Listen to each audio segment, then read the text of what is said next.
Okay, so we're supposed to talk about IPP and how it relates to our clinicals. So, in the articles that we were supposed to read, interprofessional education or practice is defined as an educational process through which professionals learn about and with each other to improve collaboration and the quality of care. So, the first question we were asked is, what other providers do I or my preceptors interact with on a regular basis?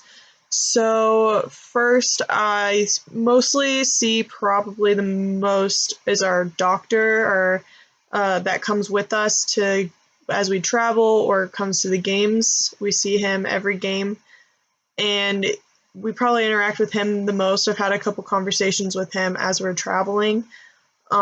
He's just there in case someone gets injured and he can assess them right away. We also interact with my preceptors interact with the chiropractor. They see and send athletes to the chiropractor at least once a week. They come in, they come in, and there's like a certain time, and athletes go and see them.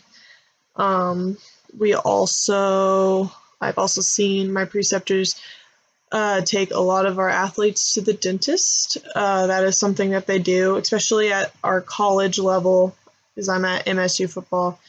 At the college level, you see that a lot because they're not with their parents, so you see that they've just not gone to the dentist because they just don't do that. So you see that a lot.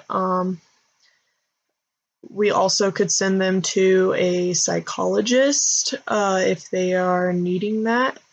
So, where could we be utilizing the specialties of other professionals to provide better care? So, yeah, dentist, we would send them if they would have a toothache or they just haven't been in a while, or chipped tooth. We've had one of those. We've had a chipped tooth, had to fill that.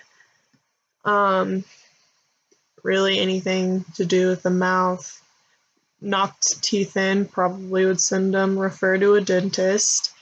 If they have back pain or just aching pain that they can't really describe and we've tried other things, we might send them to a chiropractor. That might relieve some pain. If it doesn't work, but we've tried it at least. So that's something that we do. And a lot of our players who have gone to the chiropractor do find relief when going to see the chiropractor. So that's good. And our doctor, they help with, he helps us with right away assessments with our athletes, like right during games. We've had a few actually now, where the doctor is able to do assessments right on the field, right after an injury, to maybe get a positive result or a positive test on injuries. Especially, we've had a few knee injuries, and he's been able to assess and kind of figure out what it is right away. We've had some fingers, we've had a hand that he's had to assess. Other specialties of doctors, we would send them, if obviously for surgeons. If we've had a couple ACL tears, so send them for those. We've had a clavicle dislocation. They had surgery on that, so we obviously referred them to a doctor about that. We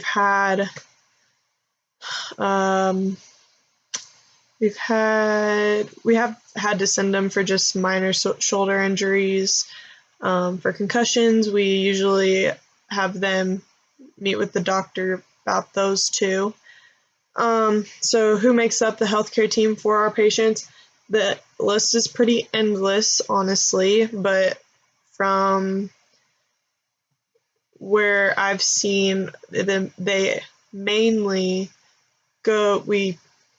mainly makes up our team are dentists, psychologists, chiropractors,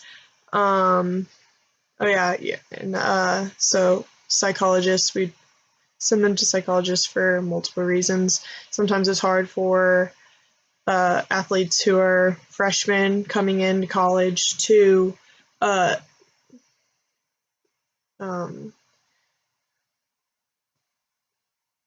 blend in or get accompanied with college atmosphere. So they might need to talk with somebody personally about this. So we might send them to the athletic psychologist.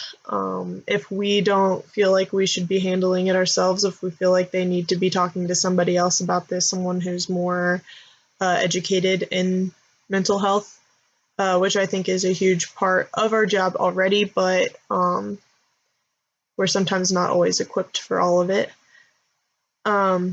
Yeah, so we have dentists, psychologists, chiropractor, doctor, surgeons, nurses, EMTs, and the list is really endless.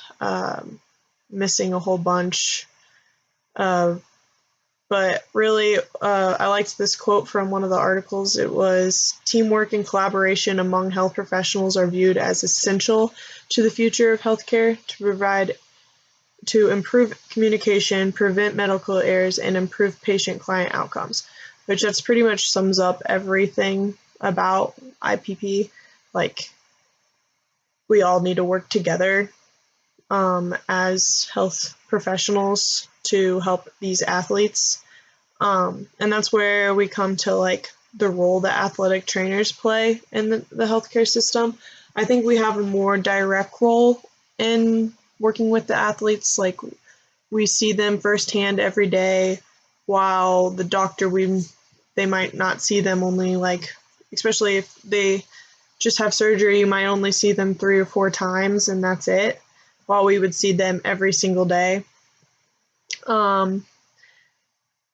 We help them with their rehab. We help them with we do therapy, activities, modalities. We help them if they have minor sicknesses, like just a cold, or if they have the flu or strep, like we might refer them, but we can give them minor medications for those. Cough drops or whatever, we can do those. So they really don't need to go see a doctor if it's minor. We can just help them right away. They can get whatever they need pretty soon. I think the mental health side of our job is very important as well. Just like, I've seen a lot of like after injury, their confidence, like growing their confidence, that's huge. Growing just working on their mental health as well as their physical while coming back from an injury is very important. So yeah, I think we play a big role in the mental side as well as the physical.